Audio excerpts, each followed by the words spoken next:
வாழ்க வையகம் வாழ்க வையகம் வாழ்க வளமுடன். அருள் தந்தை வேதாத்ரி மகரிஷி அவர்களின் நாள் ஒரு நற்சிந்தனை. மே மாதம் 20ஆம் தேதி.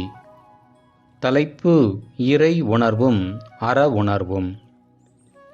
இறைவனானவன் துன்பம் தரலாமா என்று நாம் எண்ணுவோம். ஆனால் உண்மையிலேயே அது துன்பம் அன்று. நாம் உணர்வதற்காக, உணர்ந்து திருந்துவதற்காக வந்த ஒரு காரணம்தான் அந்த துன்பம் எனப்படுவது. ஒரு தடவை ஏற்படக்கூடியதை வைத்துக்கொண்டு மீண்டும் அந்த துன்பம் வராது காத்து கொள்ள வேண்டியது நம்முடைய செயல்தான். ஆகவே செயலிலே விளைவைக் காணும் இந்த ஒரு எண்ணத்தை வளர்த்து கொண்டால், அவ்வாறு வளர்த்து கொண்டதை எப்பொழுதும் வைத்து கொண்டால், இறைவனே நீங்கள்தான். மனதிலே ஒரு பெரிய மாற்றம் ஏற்பட்டு நிலைத்து இருக்கிறது. இந்த நிலையை விட்டு நாம் மாறுவதே இல்லை. ஏனென்றால் எப்பொழுதும் ஏதாவது செயலை செய்து கொண்டேதானே இருக்கிறோம். அந்த செயலிலே விளைவு வரும்.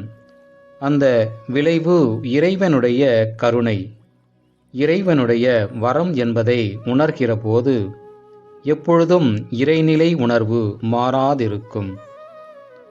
அதே நேரத்திலே நாம் செய்கிற செயல் மூலமாக பிறருக்கு நன்மைதான் தர வேண்டும், தீமை வரக்கூடாது. இந்த சமுதாயத்தில் நமக்கு ஒவ்வொரு நாளும் எத்தனையோ பொருட்களை கொடுத்து நம்மை வாழ வைத்து கொண்டிருக்கிறது. நாம் செய்வது இந்த சமுதாயத்தில் யாருக்கும் எந்த வகையிலும் துன்பமாக இருக்கக்கூடாது. இந்த இரண்டு நோக்கத்தோடு செயலை செய்து வந்தால், தொடக்கத்தில் சிறிது சிரமமாக இருந்தாலும் பழக பழக எளிமையாக செய்ய இயலும் என்ற அளவிலே வரும். அப்படி வந்துவிட்டதானால் இறை உணர்வு வந்துவிடும், அற உணர்வும் வந்துவிடும்.